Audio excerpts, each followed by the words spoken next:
ఉత్తరాంధ్ర నడిబొడ్డున సాగర తీర నగరం విశాఖపట్నం మరో సరికొత్త అధ్యాయానికి సిద్ధమవుతోంది. ఇప్పటికే ఫోర్ట్ సిటీగా ఐటీ హబ్గా గుర్తింపు పొందిన విశాఖ ఇక ప్రపంచ స్థాయి డేటా సెంటర్లు, కృత్రిమ మేధ రంగాల రాకతో గ్లోబల్ టెక్నాలజీ హబ్గా రూపాంతరం చెందనుంది.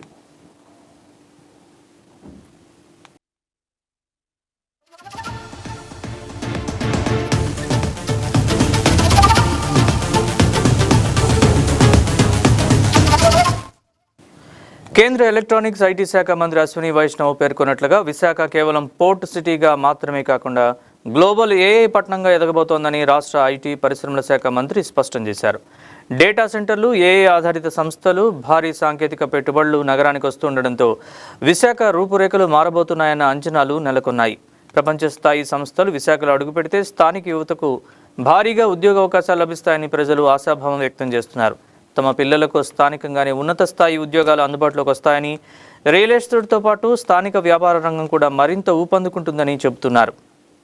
మరి విశాఖను గ్లోబల్ ఏఐ పట్టణంగా మార్చే ఈ టెక్నాలజీ భూమితో నగరం ఎంత మేరకు మారబోతోంది, ఎన్ని కొత్త ఉద్యోగాలు అందుబాటులోకి రానున్నాయి, విశాఖ భవిష్యత్తు ఎలా ఉండబోతోంది, దీనిపై మరింత సమాచారం మా విశాఖ స్పెషల్ కరెస్పాండెంట్ దుర్గాప్రసాద్ అందిస్తారు.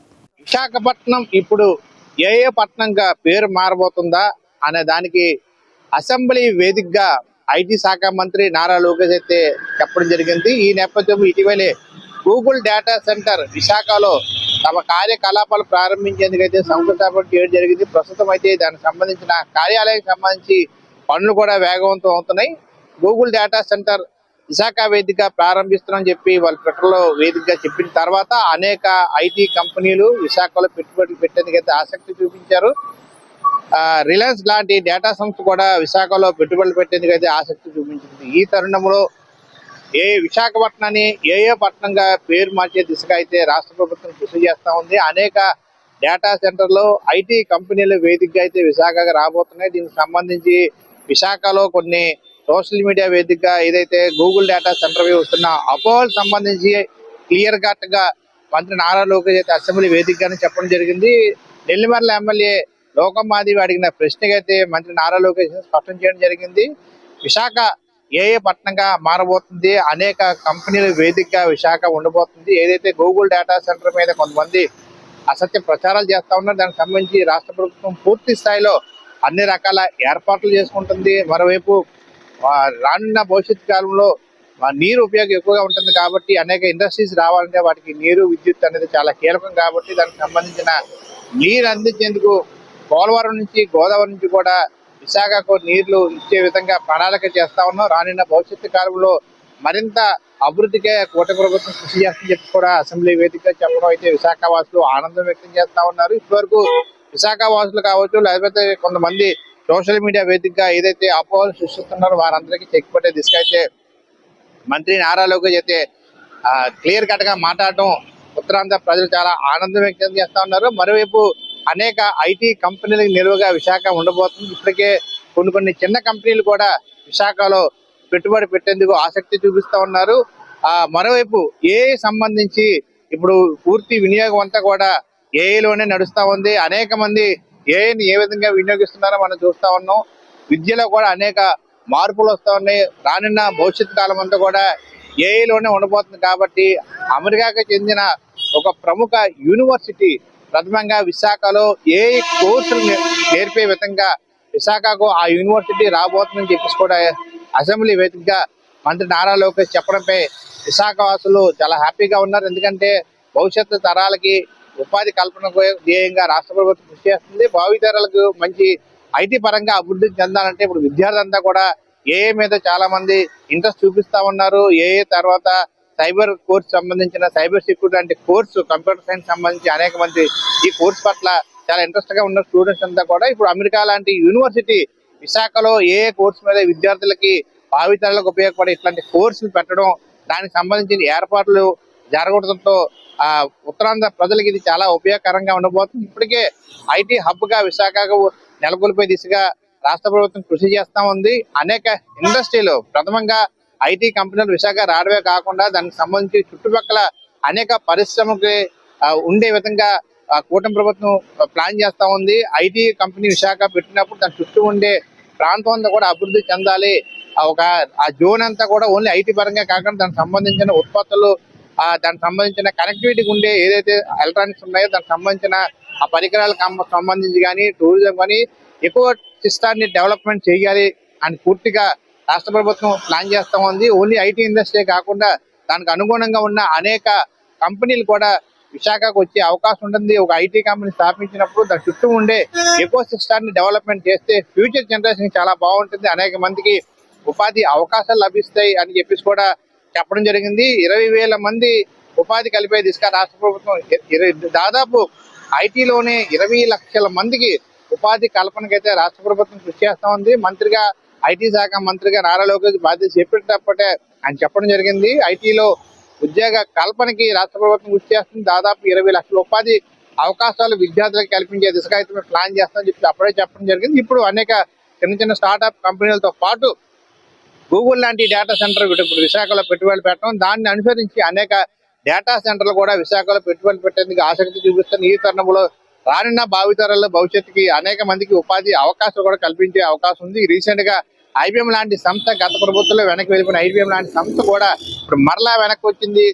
మరోవైపు గతంలో ప్రభుత్వంలో ఉన్న టైంలో ఏవైతే వెనక్కి వెళ్ళిపోయిన కంపెనీలన్నీ కూడా ఇప్పుడు మరలా కూటమి ప్రభుత్వం మీద ఉన్న ఇంట్రెస్ట్ తో కూటమి ప్రభుత్వం చేసిన అభివృద్ధిని చేసి మరలా ఏపీలో పెట్టుబడులు పెట్టేందుకు చాలా మంది ఆసక్తి చూపిస్తున్నారు. రానున్న మరిన్ని నెలల్లోనే మరొక పెద్ద కంపెనీలు కూడా విశాఖలో పెట్టుబడి పెట్టేందుకు ఆసక్తి చూపిస్తామని చెప్పేసి మంత్రి చెప్పడం జరిగింది. మరోవైపు 2-3 నెలల్లోనే నవంబర్ లో విశాఖ వేదికగా జరగబోతున్న పార్ట్నర్షిప్ సమిట్ లో కూడా మరిన్ని కంపెనీలు ఎంఓలు జరిగే అవకాశం ఉంది. మరిన్ని ఇండస్ట్రీస్ విశాఖలో పెట్టుబడులు పెట్టేందుకు దాని ద్వారా ఎంఓలు జరిగే అవకాశం ఉంది. దాని తర్వాత అనేక కంపెనీలు విశాఖలో సాఫ్ట్వేర్ కంపెనీలు స్టార్ట్ చేసే అవకాశం ఉంది. విశాఖపట్నం ఉండే పేరు ఏఏ పట్టణంగా మారే అవకాశాలు కూడా చాలా క్లియర్ గా కనిపిస్తున్నాయి.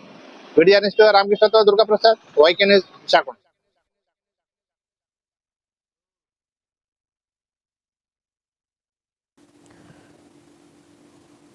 బెజవాడ దుర్గమ్మ గుడికి 10 ఏళ్ల తర్వాత మహర్దశ పట్టింది. ఇంతకాలం ఆలయానికి వచ్చిన భక్తులకు అన్నదానం చేయాలంటే కొండ దిగువన మాత్రమే అవకాశం ఉంది. 10 ఏళ్ల క్రితం అంటే 2016లో కొండపై ఉన్న అన్నదానం భవనాల్ని కూలగొట్టారు. అప్పటి నుంచి కొండ దిగువన మహామండపంలో అన్నదానం పెడుతున్నారు. అదేవిధంగా ప్రసాదం కూడా వేరే చోట తయారు చేసుకొచ్చి కొండ మీద విక్రయిస్తున్నారు. ఎట్టకేలకు ఇప్పుడు ఆ అన్నదానం ప్రసాదం తయారీకి ఆలయ ఆధ్వర్యంలో సొంత భవనాల్ని నిర్మించారు. 10 ఏళ్ల తర్వాత 52,50,00,000 వ్యయంతో ఈ 2 భవనాలను పూర్తి చేసి లాంఛనంగా ప్రారంభించారు. 10 ఏళ్ల తర్వాత దుర్గమ్మ గుడికి కొత్త అన్నదాన ప్రసాద భవనాలు నిర్మించడంపై మరింత సమాచారాన్ని మా విజయవాడ ప్రతినిధి బిందు అందిస్తారు. విజయవాడ ఇంద్రకీలాద్రి అమ్మవారి దేవస్థానంలో అభివృద్ధికి మరొక కీలకం మెట్టు ఎక్కిందని చెప్పుకోవచ్చు. ఇంద్రకీలాద్రి అమ్మవారి దేవస్థానంలో అన్నప్రసాద భవనం స్టార్ట్ చేశారు. అదేవిధంగా లడ్డు వితరణ కూడా స్టార్ట్ చేశారు. అన్నప్రసాదం భవనం స్టార్ట్ చేసిన తర్వాత అన్నప్రసాదం జరుగుతూ ఉంది. దాదాపు 53,000 కోట్లతో వ్యయంతో అయితే అన్నప్రసాద భవనం నిర్మించడం జరిగింది. ఈ అన్నప్రసాద భవనంలో ఒకేసారి 1000 మంది కూర్చొని తినేటట్టు కూడా ఇక్కడ ఏర్పాట్లు చేశారు. అమ్మ, ఎక్కడి నుండి వచ్చారు? ఫుడ్ ఎలా ఉంది? మేము వైజాగ్ నుంచి వచ్చాము. చాలా బాగుంది ఫుడ్. అంటే స్టార్ట్ చేశారు న్యూగా, మీరే ఫస్ట్ ఓపెనింగ్. ఎలా అనిపిస్తుంది? దర్శనం ఎలా అయింది? చాలా హ్యాపీగా ఉంది. చాలా జల్దీగా దర్శనం అయిపోయింది. ఫుడ్ చాలా బాగుంది, చాలా టేస్ట్గా కూడా ఉంది. సో చూసారు కదా, అన్నప్రసాద భవనం ఇటు దేవాదాయ శాఖ మంత్రి ఆనం రామనారాయణ రెడ్డితో ఈ భవనాన్ని ఓపెన్ చేయడం జరిగింది. అదేవిధంగా దాదాపు 1000 మంది ఒకేసారి కూర్చొని తినే విధంగా కూడా దీన్ని రూపొందించినట్టు తెలుస్తుంది. గతంలో చూసుకుంటే ఇక్కడ అన్నప్రసాద భవనం ఉండేది. గతంలో చూసుకున్న భవనాని కంటే కూడా 1000 రెట్లు ఎక్కువ మెరుగ్గా అయితే భవనాన్ని నిర్మించడం జరిగింది. 53 కోట్ల వ్యయంతో భవనాన్ని నిర్మించారు. అదేవిధంగా భక్తులకి ఎటువంటి ఇబ్బంది లేకుండా కూడా డైరెక్ట్గా కొండపైకి వచ్చిన తర్వాత అన్నప్రసాదం తినే విధంగా కూడా ఇక్కడ అన్నప్రసాదం ఏర్పాట్లు కూడా చేశారని చెప్పుకోవచ్చు. మొదటిగా ఓపెన్ చేసిన తర్వాత కూడా ఈ రోజే స్టార్ట్ చేశారు కాబట్టి ఈ రోజు కూడా అన్నప్రసాద వితరణ జరుగుతుంది. ఇటు చూసుకుంటే అదేవిధంగా లడ్డు పోర్ట్ వితరణ కూడా జరుగుతుంది. ఇటు ఎంపీ కేశినేని శివనాథ్ చిన్ని ఇంకా మంత్రి ఆనం రామనారాయణ రెడ్డితో అయితే ఈ భవనాన్ని ప్రారంభించడం జరిగింది. గతంలో కంటే కూడా అత్యాధునిక శోభతో 2 ప్రారంభించారు. ఆహారం కూడా ఇప్పుడు అందరూ భక్తులు కూడా భుజిస్తున్న నేపథ్యం మనకు కనిపిస్తుంది. ఇదే విధంగా అదేవిధంగా లడ్డూ పోట్లో లడ్డూ తయారీ జరుగుతుంది. అలాగే విక్రయాలు కూడా జరుగుతూ ఉన్నాయి. అన్నప్రసాదానికి సంబంధించి గతంలో ఉన్న దానికంటే కూడా అత్యాధునికంగా ఈ భవనాన్ని మళ్ళీ రీబిల్డ్ చేశారని చెప్పుకోవచ్చు. అదేవిధంగా ఇంకా రానున్న రోజుల్లో ఇంద్రకీలాద్రి అమ్మవారి దేవస్థానంలో ఇదే విధంగా అన్నప్రసాదంతో పాటు ప్రతి ఒక్కటి కూడా అభివృద్ధి దిశలో పయనిస్తుందని చెప్పేసి ఇటు ఏదైతే ప్రభుత్వం ఆశిస్తుందో అదేవిధంగా ఇటు ఈ ఆలయానికి సంబంధించిన ఈఓ చైర్మన్ కూడా ఆశిస్తూ ఉన్నారు. ఈరోజు వరలక్ష్మీదేవి వ్రతం, అదేవిధంగా అమ్మవారు ఇంద్రకీలాద్రి దేవస్థానంలో అమ్మవారు శ్రీ వరలక్ష్మీదేవిగా భక్తులకి దర్శనమిస్తున్నారు. రోజు అంటే గంటకి భక్తుల రద్దీ పెరుగుతూనే ఉంది. అమ్మవారు వరాలు తీర్చే లక్ష్మీదేవిగా భక్తులకి దర్శనమిచ్చే నేపథ్యంలో పొద్దున్నుండి గంటకి భక్తుల రద్దీ కూడా పెరుగుతుంది. అదేవిధంగా అన్నప్రసాదానికి సంబంధించి ఇక్కడ అన్నప్రసాదం కూడా ఆరగించడానికి డైరెక్ట్గా ఇటు నుండి వచ్చి అంటే కొండపైకి ఎక్కంగానే ఇటు నుండి వచ్చే సదుపాయాన్ని కూడా పెట్టడం జరిగింది. ఇది ఇక్కడ పరిస్థితి. వీడియో జర్నలిస్ట్ వెంకట్తో బిందు, వైకే న్యూస్, ఇంద్రకీలాద్రి నుంచి. శాప్ చరిత్రలో ఎన్నడూ లేని విధంగా తిరుపతి వేదికగా ఈ నెల 24 నుంచి 20వ తేదీ వరకు అమరావతి ఛాంపియన్షిప్ 2.0 రాష్ట్ర స్థాయి పోటీలు నిర్వహిస్తున్నారు. అండర్ 17-23 విభాగాల్లో 14,000 మందికి పైగా క్రీడాకారులు, 2,000 మంది వరకు నాయకులు హాజరు కానున్నారని శాప్ చైర్మన్ రవినాయుడు తెలిపారు. క్రీడాకారులకు తిరుపతిలోని ఎస్వియు, వ్యవసాయ, పశువైద్య, టీటీడీ డిగ్రీ, జూనియర్ ప్రభుత్వ, ప్రైవేట్ కళాశాలలో వసతి కల్పిస్తున్నామని, అలాగే ఆయా వర్సిటీల మైదానాల్లో 10 క్రీడాంశాల్లో పోటీలు నిర్వహించనున్నట్లు తెలిపారు. భారీ స్థాయిలో నిర్వహించనున్న ఈ పోటీలను ఆసియా, ప్రపంచ రికార్డు కోసం నమోదు చేశామంటున్న శాప్ చైర్మన్తో మా తిరుపతి ప్రతినిధి సెల్వం ఫేస్ టు ఫేస్.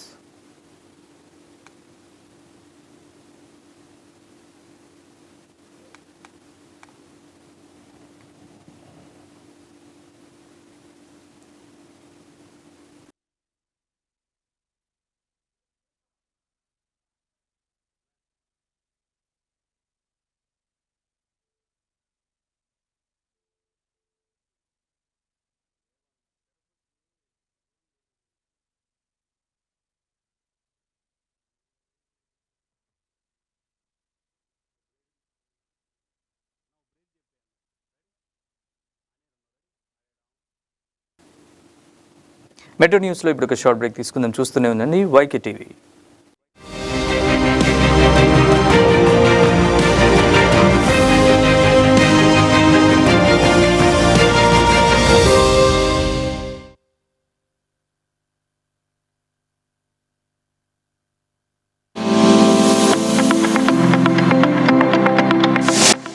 అవనిపై అద్భుతాలు,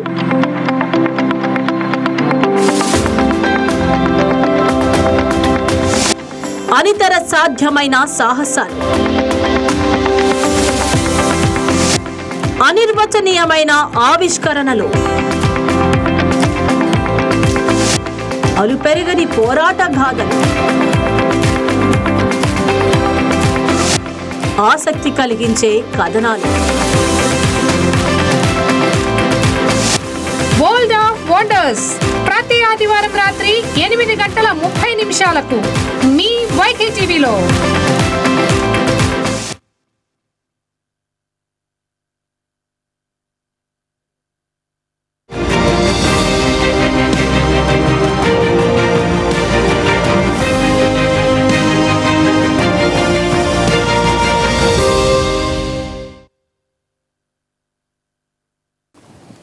వెల్కమ్ బ్యాక్. శాప్ చరిత్రలో ఎన్నడూ లేని విధంగా తిరుపతి వేదికగా ఈ నెల 24 నుంచి 27వ తేదీ వరకు అమరావతి ఛాంపియన్షిప్ 2.0 రాష్ట్ర స్థాయి పోటీలు నిర్వహిస్తున్నారు.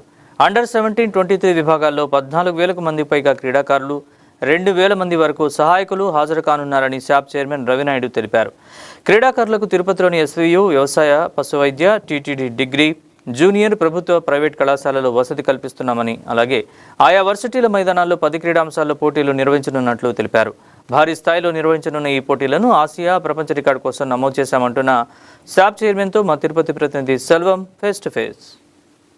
బలోపేతం చేసే దిశగా కూడా కూటమి ప్రభుత్వం అడుగులేస్తుందని కూడా మనం ప్రధానంగా చెప్పుకోవచ్చు. ఈ నేపథ్యంలోనే కనీవిని ఎరుగని రీతిలో కూడా ఈ అమరావతి ఛాంపియన్షిప్ను కూడా నిర్వహించాలని ఇటు ఏదైతే కూడా దీనికి సంబంధించి కూడా షాప్ చైర్మన్ రవినాయుడు కూడా తెలిపినటువంటి పరిస్థితి. అయితే దీనికి సంబంధించి ఎలాంటి ఏర్పాట్లు చేస్తున్నారో, ఆ రోజు ఎవరెవరు ప్రజా ప్రముఖులు రాబోతున్నారు అనేది కూడా మనం తెలుసుకునే ప్రయత్నం అయితే కూడా చేద్దాం.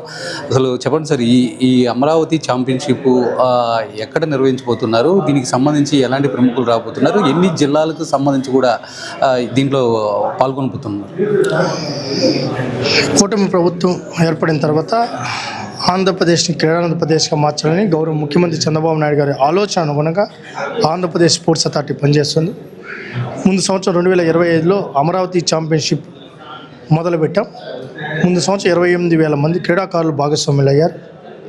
అయితే ఇంకా బెటర్గా చేయాలి, స్పోర్ట్స్ ఫర్ ఆల్, అందరినీ క్రీడలో భాగస్వామ్యం చేయాలి అనే ఉద్దేశంతో అండర్ 17, అండర్ 23 క్రీడాకారులను భాగస్వామ్యం చేయాలి. అంటే అండర్ 17 అంటే స్కూల్స్, జూనియర్ కాలేజ్, అండర్ 23 అంటే యూనివర్సిటీసు, రిమైన్ డిగ్రీ చదువుకున్న ఎవరైతే విద్యార్థులు ఉన్నారో వాళ్ళందరినీ క్రీడల వైపు మొగ్గు చూపించాలి, క్రీడాకారులను గుర్తించాలి, ప్రోత్సహించాలి, గ్రాస్ రూట్ నుంచి క్రీడలను ప్రోత్సహించాలనే ఉద్దేశంతో తీసుకున్న కార్యక్రమం అమరావతి ఛాంపియన్షిప్ 2.0 దిగ్విజయంగా ఈరోజు ముందుకెళ్తోంది. ఈరోజు 175 నియోజకవర్గాల్లో క్రీడా పోటీలు పెట్టాం. దాదాపు 2,07,000 మంది భాగస్వాములు అయ్యారు. దాని తర్వాత అక్కడ పోటీల్లో గెలుపొందిన వాళ్ళు డిస్ట్రిక్ట్ లెవెల్కి వచ్చారు. దాదాపు 84,000 మంది క్రీడాకారులు జిల్లా లెవెల్లో పోటీ పడారు. ఆ పోటీ పడిన 9,900 మంది పైగా ఈరోజు తిరుపతిలో ఎస్వి యూనివర్సిటీ తారక రామ గ్రౌండ్లో 24వ తేదీన 9 గంటల ఉదయం 9 గంటలకు అమరావతి ఛాంపియన్షిప్ ప్రారంభమవుతుంది. 24 నుంచి 27 వరకు నిర్వహించనున్నాం. దీంట్లో incharge minister revenue minister Anagani Satyaprasad గారు, హోమ్ మినిస్టర్ అనితమ్మ గారు, స్పోర్ట్స్ మినిస్టర్ రాంప్రసాద్ రెడ్డి గారు, శాసనసభ్యులు, శాసన మండలి సభ్యులు, విప్పులు అందరూ పాల్గొనబోతున్నారు. దాదాపు 14,000 మంది అంటే కోచెస్, రెఫరీస్, అదేవిధంగా పీఈటీలు 14,000 మంది దీంట్లో భాగస్వామ్యం. దేశ చరిత్రలో అది ఒక పెద్ద కార్యక్రమం. ఇప్పటి వరకు ఇలాంటి కార్యక్రమం ఎప్పుడు చేయలేదు. ఇంతమంది క్రీడాకారులను ఒక చోటకి తీసుకొని రావడం కూడా జరగలేదు. ఇది ఒక మంచి కార్యక్రమం, క్రీడలను ప్రోత్సహించే కార్యక్రమం. ఇక్కడ గెలుపొందిన వాళ్ళకి దాదాపు 92 లక్షల రూపాయలు విజేతలకు బహుమతి ప్రదానం కూడా చేస్తున్నాం. అది అమరావతిలో, విజయవాడలో లోకేష్ గారి చేతుల మీదుగా ఈ ఫ్లైట్ డిస్ట్రిబ్యూషన్ కూడా ఉంటుంది. సంబంధించి కూడా వచ్చేటువంటి వాళ్ళకి అంటే సంబంధించి ఇప్పటికే 14,000 మంది వరకు ఇక్కడ రాబోతున్నారని కూడా తెలుసు. వీళ్ళకి సంబంధించి ఏర్పాట్లు ఎలా జరిగిపోతున్నాయి? ఇప్పటికే కలెక్టర్ గారు సమీక్షలు నిర్వహించడం జరిగింది.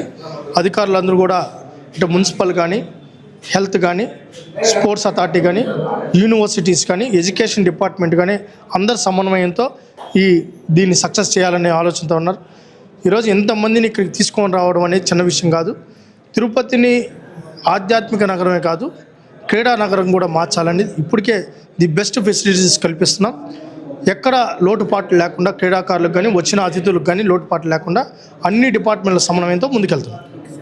ఇది మొత్తానికి సంబంధించి కూడా ఏదైతే కూడా 24వ తేదీ కూడా సుమారు 3 రోజుల పాటు ఏదైతే కూడా ఈ అమరావతి క్రీడా ఛాంపియన్షిప్ కూడా నిర్వహిస్తున్నాం. ఈ నేపథ్యంలో సంబంధించి కూడా సుమారు 14 అంటే ఇప్పటికే సంబంధించి 175 నియోజకవర్గాల్లో, అదేవిధంగా అక్కడ గెలుపొందిన వాళ్ళని జిల్లా స్థాయి నుంచి రాష్ట్ర స్థాయికి కూడా ఆడే విధంగా ఏర్పాట్లు చేశాం. కాబట్టి ప్రతి ఒక్కరూ కూడా ఏదైతే కూడా ఈ క్రీడా జరుగుతుందో దీన్ని కూడా ఆదరించి అభిమానించాలి. అదేవిధంగా చూసుకుంటే కూడా దీనికి ప్రజాప్రతినిధులు కూడా హాజరవుతారు. కాబట్టి మునుపెన్నడూ లేని విధంగా కూడా ఈ క్రీడలను అయితే కూడా నిర్వహించబోతున్నాం. కాబట్టి రాష్ట్ర ప్రజలు కూడా పెద్ద ఎత్తున దీనిలో పాల్గొని ఏదైతే కూడా విజయదుంపు మోగించాలని చెప్పి కూడా చెప్తున్నటువంటి పరిస్థితి అయితే ఉంది.